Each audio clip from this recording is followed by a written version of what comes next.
Hello friends, இன்றைக்கி செவ்வாய்க்கிழமைன்றதுனால வெற்றிலை தீபத்துக்காக எல்லாமே ரெடி பண்ணிகிட்டு இருந்தேன். என்னோடய பழைய வீடியோஸில் நான் சொல்லியிருக்கேன், நான் சஷ்டி விரதம் போன வருஷம் சஷ்டி விரதத்துலேருந்து தான் வெற்றிலை தீபம் போட ஸ்டார்ட் பண்ணியிருந்தேன். குழந்தை வேணுன்றதுக்காக தான் நான் வெற்றிலை தீபம் ஏற்ற ஸ்டார்ட் பண்ணேன்.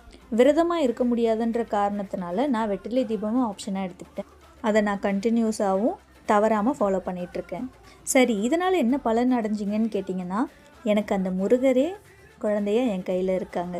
வேண்டுதலுக்கான பலன் எனக்கு கிடைச்சிது. குழந்தை மட்டும்தான் இல்லை, எனக்கு நிறைய பாசிட்டிவான சேஞ்சஸ் எனக்கு வந்திருக்கு. அதை நான் உணர்ந்திருக்கேன். லைஃப்பில் நிறைய சேஞ்சஸே ஆயிருக்கு. இதுக்கு முன்னாடி நான் அதிகமாக கோவில் போனதில் வழிபாடெல்லாம் இந்த மாதிரி முறையாக அதிகமாக பண்ணதே கிடையாது. ஆனால் நான் ஃபாலோ பண்ணுற ஒரே விஷயம் இந்த வெற்றிலை தீபம் ஏற்றுறது தான். இது வெற்றிலை தீபத்துலேருந்து ஆரம்பித்தது.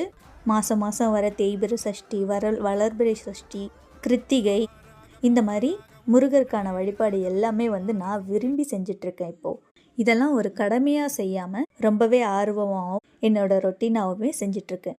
வேண்டுதல் நிறைவேறி பயனடைஞ்சது மட்டும் இல்லாமல் அதுக்காக தேங்க்ஸ் சொல்கிறதுக்காக, வேண்டுதலுக்காக மட்டும் இதை நான் செய்கிறது கிடையாது.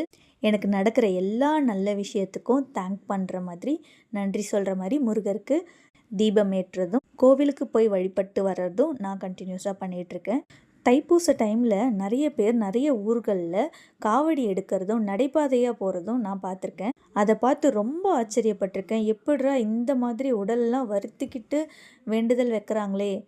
உங்கள் ஊரில் நீங்கள் எப்படி வழிபாடு செய்வீங்க? எந்த மாதிரி வழிமுறைகள் இருக்குதுன்னு கமெண்ட் பண்ணுங்கள், தெரிஞ்சுக்கிறேன். இந்த வருஷம் தைப்பூசம் வருதுங்க இல்லையா, இது என்னோட 4வது வாரம் நான் வெற்றிலை தீபம் கண்டினியூஸாக ஏற்றுறது. நீங்களும் சேர்ந்து கண்டினியூஸாக வெற்றிலை தீபம் ஏற்றுங்க. நீங்களும் பயனடைங்க. இந்த வீடியோ உங்களுக்கு பிடிச்சிருந்துச்சுன்னா உங்களோட ஃப்ரெண்ட்ஸ் ஃபேமிலிக்கு ஷேர் பண்ணுங்கள். லைக் பண்ணி சப்போர்ட் பண்ணி உங்களோட கமெண்ட்ஸை மறக்காமல் சொல்லிட்டு போங்க. இது வரைக்கும் என்னோடய பேஜை லைக் பண்ணி சப்ஸ்கிரைப் பண்ண சப்ஸ்கிரைபருக்கு ரொம்ப நன்றி. தேங்க்யூ. நாளைக்கு வேறு வீடியோவில் பார்க்கலாம்.